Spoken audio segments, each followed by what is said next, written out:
ഇടതുപക്ഷം ഹൃദയപക്ഷം നവമാധ്യമ കൂട്ടായ്മ ചിന്താവാരിക മുഖപ്രസംഗം 2024 ഫെബ്രുവരി 16. 2 ബജറ്റുകൾ 2 നിലപാടുകൾ. വായിക്കുന്നത് കുന്നംകുളത്തു നിന്നും ഹരി. 2 ബജറ്റുകൾ 2 നിലപാടുകൾ. 2 ബജറ്റുകളാണ് ഫെബ്രുവരി 1-നും 5-നുമായി അവതരിപ്പിക്കപ്പെട്ടത്. 1-ന് കേന്ദ്ര ബജറ്റ്, 5-ന് കേരള ബജറ്റും. കേന്ദ്രത്തിൻ്റേത് ബജറ്റ് എന്ന് പറഞ്ഞുകൂടാ. 3 മാസത്തിനകം ലോക്സഭാ തെരഞ്ഞെടുപ്പ് നടക്കാനിരിക്കെയാണ്. വോട്ട് ഓൺ അക്കൗണ്ട്സ് ആണ് യഥാർത്ഥത്തിൽ കേന്ദ്ര ധനമന്ത്രി നിർമ്മല സീതാരാമൻ ലോക്സഭയിൽ അവതരിപ്പിച്ചത്. പുതുതായി അധികാരത്തിൽ വരുന്ന കേന്ദ്ര സർക്കാർ ആ കാലയളവിനുള്ളിൽ അധികാരമേറ്റ് വരും സാമ്പത്തിക വർഷത്തേക്കുള്ള ബജറ്റ് അവതരിപ്പിച്ച് ലോക്സഭ പാസ്സാക്കണം. ആ നടപടിക്രമമാണ് പാർലമെൻറ്റിൽ നടക്കുന്നത്. അതിലപ്പുറം ഒന്നുമില്ല. അതേസമയം അധികം ശ്രദ്ധിക്കപ്പെടാതെ അല്ലെങ്കിൽ മാധ്യമങ്ങൾ ജനശ്രദ്ധയിൽപ്പെടുത്താതെ കഴിഞ്ഞുപോയ ഒരു കാര്യം പാർലമെൻറ്റിൻ്റെ നടപടിക്രമത്തിലുണ്ട്. ബജറ്റിന് മുമ്പ് സാമ്പത്തിക സർവേ അവതരിപ്പിക്കുന്ന പതിവുണ്ട് ലോക്സഭയിൽ. ഇത്തവണ അതുണ്ടായില്ല. പോയ വർഷത്തെയും നടപ്പു വർഷത്തെയും സാമ്പത്തിക കാര്യങ്ങളെക്കുറിച്ച് സാമ്പത്തിക സർവേയിൽ പറയാൻ പറ്റാത്ത, പറഞ്ഞാൽ മോദി സർക്കാരിൻ്റെ പരിവേഷത്തിന് ഇടിവ് തട്ടുന്ന കാര്യങ്ങൾ തിരഞ്ഞെടുപ്പ് വേളയിൽ BJP സർക്കാരിന് ഹാനികരമാവുന്ന ചിലത് സർവേയിൽ പറയേണ്ടി വരും. അത് ഒഴിവാക്കാനാണ് സർവേ തന്നെ അവതരിപ്പിക്കേണ്ട എന്ന് വെച്ചത്. മാത്രമല്ല, ധനമന്ത്രി അവതരിപ്പിച്ച ബജറ്റിലും പോയ വർഷത്തെക്കുറിച്ചല്ല, മോദി സർക്കാരിൻ്റെ കഴിഞ്ഞ ഒരു പതിറ്റാണ്ട് കാലത്തെ നേട്ടങ്ങളെക്കുറിച്ചാണ്, അവയെക്കുറിച്ച് മാത്രമാണ് കൂടുതൽ പരാമർശങ്ങൾ ഉണ്ടായത്. സമ്പദ് വ്യവസ്ഥയുടെ പൊതുസ്ഥിതി സൂചിപ്പിക്കുന്ന സൂചികകൾ പൊതുവിൽ വളർച്ചയെയല്ല തളർച്ചയെയാണ് വെളിവാക്കുക എന്നതുകൊണ്ടായിരിക്കണം സാമ്പത്തിക സർവേയുടെ അവതരണം തന്നെ ഒഴിവാക്കപ്പെട്ടത്. ഇനി കേരള ധനമന്ത്രി KN ബാലഗോപാൽ അവതരിപ്പിച്ച സംസ്ഥാന ബജറ്റിനെ കുറിച്ച്. 2ാം പിണറായി സർക്കാരിൻ്റെ 3ാം വർഷമാണിത്. അതിൻ്റെ 4ാമത്തെ ബജറ്റാണ് ഇപ്പോൾ അവതരിപ്പിക്കപ്പെട്ടത്. 67 വർഷങ്ങൾക്ക് മുമ്പാണ് കേരളത്തിൽ ഇടതുപക്ഷ മന്ത്രിസഭ ആദ്യമായി നിലവിൽ വന്നത്. അതിൻ്റെയും 1967 സപ്തകക്ഷി മുന്നണി മന്ത്രിസഭയുടെയും 1980 1ാം LDF മന്ത്രിസഭയുടെയും ബജറ്റുകൾ ശ്രദ്ധ കേന്ദ്രീകരിച്ചത് ജനങ്ങൾക്ക് ആവശ്യം വേണ്ട ഭക്ഷണം, കിടപ്പാടം, വിദ്യാഭ്യാസം, ആരോഗ്യരക്ഷ മുതലായ കാര്യങ്ങളിലായിരുന്നു. അതിൻ്റെ ഭാഗമായി കേരളത്തിൻ്റെ കാർഷിക ഇപ്പോൾ ജ്ഞാനസമൂഹ സൃഷ്ടി എന്ന ലക്ഷ്യപ്രഖ്യാപനം കൂടി LDF ബജറ്റിൻ്റെ ഭാഗമായി നടത്തി. ഭക്ഷണം, കിടപ്പാടം, പൊതുവിദ്യാഭ്യാസം, പൊതുജനാരോഗ്യം എന്നീ ലക്ഷ്യങ്ങൾ ഏറെക്കുറെ സാർവജനീനമായി കൈവരിക്കപ്പെട്ടിട്ടുണ്ട്. സംസ്ഥാന തലത്തിൽ മാത്രമല്ല, ഇവയെയും 21ാം നൂറ്റാണ്ടിന് ചേർന്ന വിദ്യാഭ്യാസം, ആരോഗ്യരക്ഷ, സാമൂഹ്യരക്ഷ എന്നിവയെയും കേരള ജ്ഞാനസമൂഹമായി മാറുമ്പോഴത്തെ നിലവാരം വെച്ച് മെച്ചപ്പെടുത്തേണ്ടതുണ്ട് എന്ന തിരിച്ചറിവും LDFനുണ്ടായി. ഇതൊക്കെ ഈ ബജറ്റിൽ പ്രതിഫലിച്ച് കാണാം. കേരളത്തിൻ്റെ സമ്പദ് വ്യവസ്ഥ സൂര്യോദയ സമ്പദ്ഘടനയായി മാറിയിരിക്കുന്നതായി ബജറ്റ് പ്രസംഗത്തിൻ്റെ ആമുഖത്തിൽ ധനമന്ത്രി നിരീക്ഷിക്കുന്നുണ്ട്. ആധുനിക സാങ്കേതിക വിദ്യയെ ഉപയോഗിച്ച് ഭാവിയെ ലക്ഷ്യമാക്കി കുതിക്കുകയും ചോദനത്തിൽ വൻ വളർച്ച ഉണ്ടാവുകയും ഇവയുടെ ഫലമായി സാമ്പത്തിക വികസനം ഉണ്ടാകുകയെ ആണ് സൂര്യോദയ സാമ്പത്തിക മേഖലകളായി വിവരിക്കുന്നത്. സൂര്യോദയത്തിൽ ഉണ്ടാകുന്ന വെളിച്ചത്തിൻ്റെയും ചൂടിൻ്റെയും അവ സൃഷ്ടിക്കുന്ന അകമാന വളർച്ചയുടെയും സ്ഥിരതയെയാണ് സൂര്യോദയ മേഖലയായി കണക്കാക്കുന്നത്. സമ്പദ് വ്യവസ്ഥയെ സംബന്ധിച്ച് പറയുമ്പോൾ ഒരു കുതിച്ചുചാട്ടത്തിൻ്റെ സ്ഥിതിവിശേഷമാണുള്ളത്.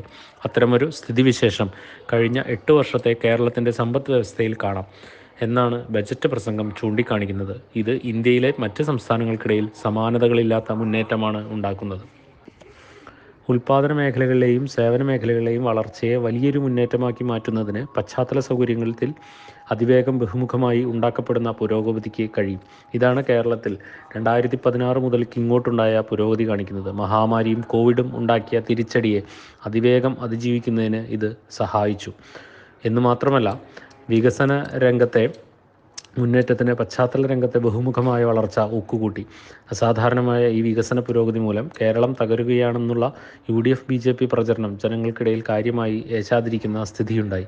LDF വികസിപ്പിച്ചു മുന്നോട്ട് വയ്ക്കുന്ന കേരള വികസന മാതൃകയെ നിരന്തര പ്രചരണങ്ങൾ വഴി തകർക്കാൻ ശ്രമിക്കുന്ന ഇക്കൂട്ടരുടെയും അവരെ അനുകൂലിക്കുന്ന മാധ്യമങ്ങളുടെയും പ്രചാരണത്തിൻ്റെ മുനയൊടിക്കാൻ ഈ സൂര്യോദയ വികസന കാഴ്ചപ്പാട് കുറച്ചൊന്നുമല്ല സഹായിച്ചത്.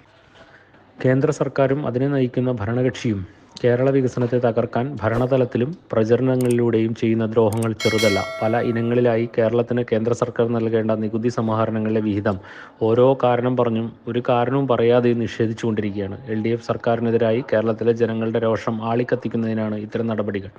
ഈ സമീപനം ഏറിയും കുറഞ്ഞുമുള്ളതിനാൽ തമിഴ്നാട്, കർണാടക എന്നീ അയൽ സംസ്ഥാനങ്ങൾ മുതൽ പശ്ചിമബംഗാൾ, ഡൽഹി, പഞ്ചാബ് എന്നീ ഇതര BJP സംസ്ഥാന പാർട്ടികൾ ഭരിക്കുന്ന സംസ്ഥാനങ്ങൾ വരെയും വ്യാപിച്ചിട്ടുണ്ട്. ഈ സംസ്ഥാനങ്ങളിലെ ഭരണകക്ഷികളും ജനങ്ങളും കേന്ദ്ര BJP സർക്കാരിൻ്റെ നീതി നിഷേധത്തിനെതിരായും കേന്ദ്ര സംസ്ഥാന സർക്കാരുകൾ തമ്മിൽ നിലനിർത്തേണ്ട സഹവർത്തിത്വത്തിനു വേണ്ടിയുമുള്ള പ്രചാരണങ്ങളിൽ ഏർപ്പെട്ടു വരികയാണ്. കഴിഞ്ഞ ദിവസങ്ങളിൽ കർണാടക, കേരളം മുതലായ സംസ്ഥാനങ്ങളിലെ മുഖ്യമന്ത്രിമാർ ഉൾപ്പെടെയുള്ള മന്ത്രിമാരും MPമാരും MLAമാരും ഡൽഹിയിലും സംസ്ഥാനങ്ങളിലും നടത്തിയ പ്രതിഷേധ പ്രകടനത്തിൽ ഭരണഘടന അനുശാസിക്കുന്ന കേന്ദ്ര സംസ്ഥാന ബന്ധങ്ങളെ തകർക്കുന്ന കേന്ദ്ര BJP സർക്കാരിൻ്റെ നീക്കങ്ങൾക്കെതിരായ മുന്നറിയിപ്പാണ് മുഴങ്ങിയത്. കേന്ദ്ര സംസ്ഥാന ബന്ധങ്ങൾ സാർവത്രികമായി ഇത്ര കലുഷിതമായ കാലം ഇതിനു മുമ്പുണ്ടായിട്ടില്ല ഇന്ത്യയിൽ. കേന്ദ്ര ബജറ്റ് ഇത്തവണ ചെയ്യാൻ ഉദ്ദേശിക്കുന്നതായി പ്രഖ്യാപിച്ചിരിക്കുന്ന ഒരു പ്രധാന കാര്യം മൂലധനത്തെ വൻതോതിൽ കേരളത്തിലേക്ക് ആകർഷിക്കുകയാണ്. പശ്ചാത്തല സൗകര്യങ്ങളും അടിസ്ഥാന ജീവിത സൗകര്യങ്ങളും, ഉൽപ്പാദന വിപണന മേഖലകൾക്ക് ആവശ്യം വേണ്ട ഗതാഗത ആശയവിനിമയ സൗകര്യങ്ങളും, വെള്ളം, ഊർജ്ജം മുതലായ അടിസ്ഥാന ആവശ്യങ്ങൾ 3 ലക്ഷം കോടി രൂപയുടെ മൂലധന നിക്ഷേപം അടുത്ത 3 വർഷങ്ങൾക്കകം കേരളത്തിലേക്ക് കൊണ്ടുവരാൻ ശ്രമിക്കുകയാണ് കേരളത്തിലെ LDF സർക്കാർ. നിക്ഷേപകർക്കും സംസ്ഥാനത്തെ ജനങ്ങൾക്കും ഒരുപോലെ പ്രയോജനകരമായ പരിപാടിയാണ് ഇത് കണക്കാക്കപ്പെടുന്നത്. ഈ ലക്ഷ്യം വെച്ചാണ് കൊച്ചി, വിഴിഞ്ഞം തുറമുഖം വികസനം, വ്യവസായ ഇടനാഴികൾ, IT അധിഷ്ഠിത മേഖലയുടെ വികസനം, സ്റ്റാർട്ടപ്പ് എക്കോസിസ്റ്റം മുതലായ ബജറ്റിൽ ഊന്നൽ നൽകിയിരിക്കുന്നത്. 28 സ്വകാര്യ വ്യവസായ പാർക്കുകൾ, കേരളത്തെ മെഡിക്കൽ ഹബ്ബാക്കി മാറ്റൽ, വിദ്യാഭ്യാസ രംഗത്തെ സ്വകാര്യ വിദേശ മൂലധന നിക്ഷേപം, വിനോദസഞ്ചാര മേഖലയിൽ 5000 കോടി രൂപയുടെ അധിക നിക്ഷേപം മുതലായ ഈ കാഴ്ചപ്പാടോടെയാണ് ബജറ്റിൽ വകയിരുത്തിയിരിക്കുന്നത്. ഒരു ഭാഗത്ത് അങ്കണവാടി ജീവനക്കാരെ മുതൽ മറുവശത്ത് പ്രവാസി അക്കാദമിക വിദഗ്ധരെ വരെ അണിനിരത്താൻ ബജറ്റിൽ പദ്ധതികൾ ഒരുക്കിയിട്ടുള്ളത് കേരളത്തെ ഇത്തരത്തിൽ നാനാമേഖലകളിൽ ഉന്നത നിലവാരത്തിലേക്ക് ഒരേ സമയം ഉയർത്തുന്നതിനാണ്.